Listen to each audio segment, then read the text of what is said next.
संतोष देशमुखांवर अमानुष अत्याचाराच्या 15 व्हिडिओंचा तपशील समोर।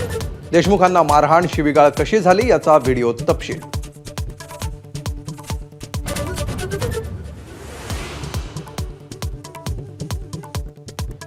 संतोष देशमुखांचा पोस्टमॉर्टम अहवाल समोर। देशमुखांना हाल हाल करून मारल्याचा अहवालात उघड। देशमुखांच्या शरीरावर गंभीर जखमा।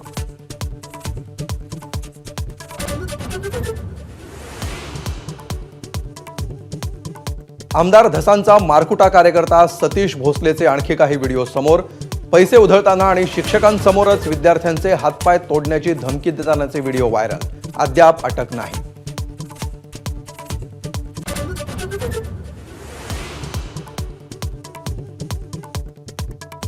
अनिल परबांच्या वक्तव्यावरून विधान परिषदेत गदारोळ। परबांनी माफी मागावी, सत्ताधारी आमदारांची मागणी। तर माफीचा प्रश्नच येत नाही, परबांचं उत्तर।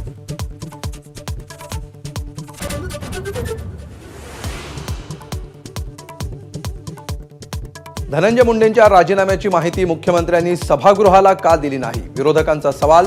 मुख्यमंत्र्यांनी हक्कभंग केल्याचा आरोप। संध्याकाळपर्यंत निवेदन देऊ, अजित पवारांचं उत्तर।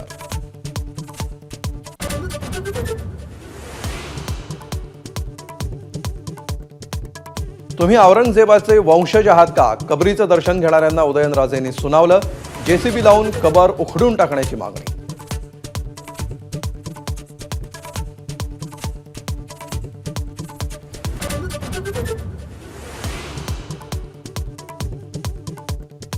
उद्धव ठाकरेंकडून एकनाथ शिंदेंच्या शिवसेनेचा अनाजी सेना असा उल्लेख। तर अनाजी पंथच्या कितीही पिढ्या जन्माला आल्या तरी मराठी भाषा कायम राहणार, ठाकरेंचा हल्लाबोल।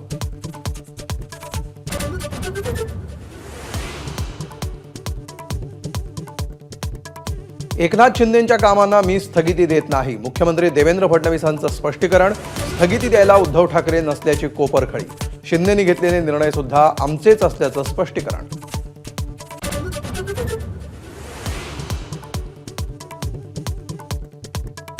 डावोसमध्ये केवळ महाराष्ट्राचाच डंका, मुख्यमंत्र्यांचं स्पष्टीकरण।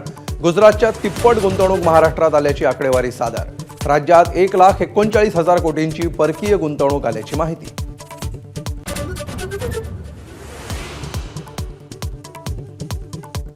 पुढील 5 वर्षात विजेचे दर 24% कमी करणार, मुख्यमंत्र्यांची घोषणा। स्मार्ट मीटर लावलं तर दिवसा 10% वीज बिलावर सूट, मुख्यमंत्र्यांची विधानसभेत घोषणा।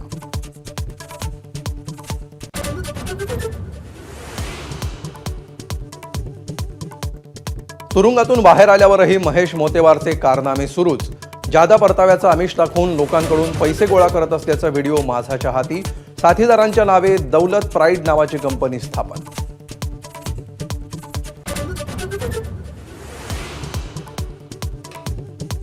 मुंबईसह ठाणे, पालघर आणि रायगड, रत्नागिरी जिल्ह्यात उष्णतेच्या लाटेचा इशारा। रविवार सोमवारी तापमानाचा पारा वाढण्याची शक्यता, काळजी घेण्याचं आवाहन।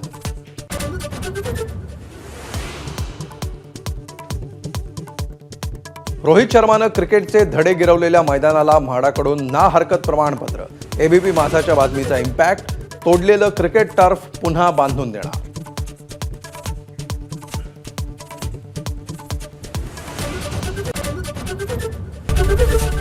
एबीपी माझा, उघडा डोळे बघा नीट।